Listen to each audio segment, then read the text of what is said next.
someone asked me to do a little tutorial on how to take out some of the buzzy soundingness on kazoos and kazobos.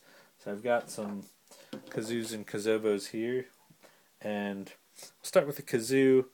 Uh, One of the things about a membranophone is you got the membrane and it's very buzzy. As long as that's open to the air, it's going to buzz quite a bit. So it also depends on the tautness of the membrane. A lot of times with kazoos, the membranes are very flimsy and vibrate quite a bit, sometimes violently.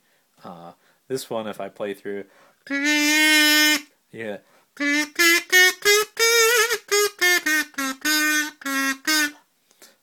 As I cover up and restrict the amount of air that can vibrate freely on the membrane by maybe just covering it up, here if I just cover it the whole way,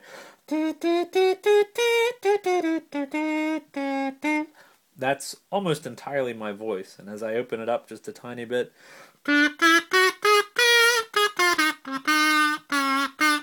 you can kind of get a nice blend of sounds.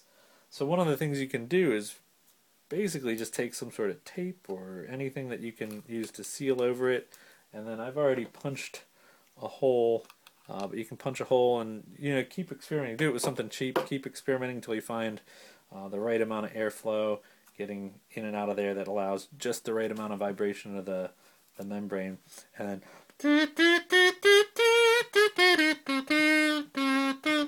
now I don't have to cover it up.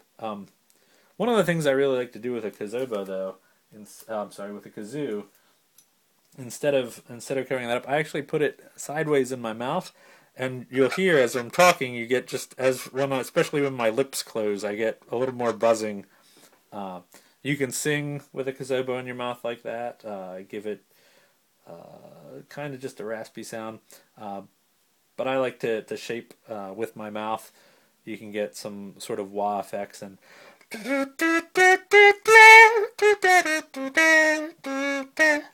And you can get that same tiny amount of buzz just by putting it in sideways and letting most of the air come out of your mouth and then directing some of the air through.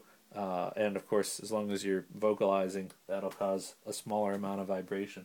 So I actually prefer to do that with a kazobo with a kazoo than covering it up. When I first got this steel, is it steel? Some kind of metal kazobo.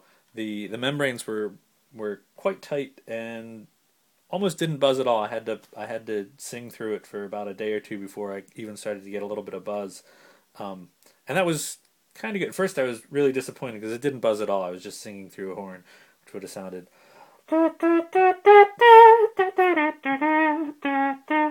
And it shapes it. The horn sort of as much as any horn is going to shape a sound. Does give it and directs it, but I wasn't happy with the fact that it basically wasn't buzzing much. So I played it a lot, and then it was really good, and I enjoyed it. And about a month or two later, the membrane started vibrating too much to the point that I wanted to. That's how I came up with the covering it up. As I started covering with my fingers, I realized, hey, I can do that artificially with some tape. So I actually have, if you can see here, some electrical tape, and I've poked some holes. The problem with electrical tape, that's a good angle. The problem with electrical tape is that it kind of takes its form again after you punch a hole through. It might be large, but then it sort of reshapes itself, which is good in that just before you play, you can poke them again and make them a little bit bigger, but then they quickly shrink back down. The holes shrink, the tape expands back to its normal shape. So with the holes as they are in here, this would be.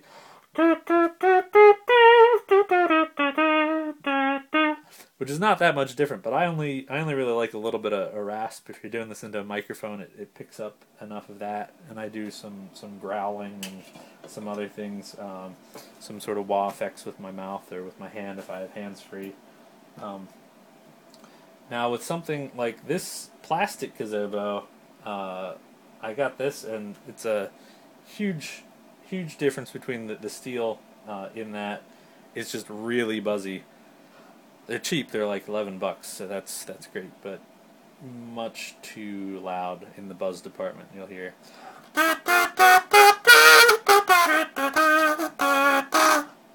And there's also a weird thing where one side's buzzing differently than the other, and it kind of sounds like you're playing two, but the frequencies are canceling out. So I cut out these little. I actually just did this afternoon to trying to see what I could do with some foam I had lying around. So you see, I just cut out 2 circles and stuff these in where the membranes are. Fortunately, on the kazobo they have like a little cross there, so the foam can't actually touch the membrane. It can touch on a kazoo, and that deadens the sound altogether when it's touching the membrane. So it doesn't work. These kind of mutes don't work as well on the kazoo. So I put those in, and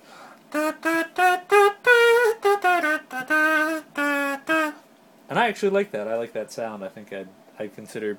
I don't normally play the plastic one at all, but since I did that, I'd consider playing, especially if somewhere where I thought the metal one might get damaged or lost or misplaced.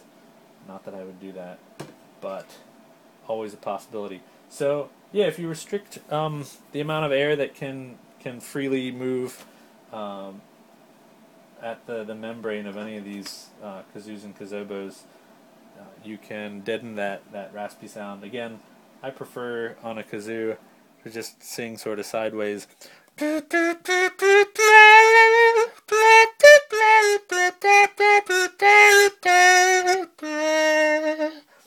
And you can, when you close the mouth, get a little more, especially in the low stuff, get it raspier and help it cut through. But so that's my tutorial on how to make your kazoos and kazobos less raspy and buzzy. So happy kazoboing.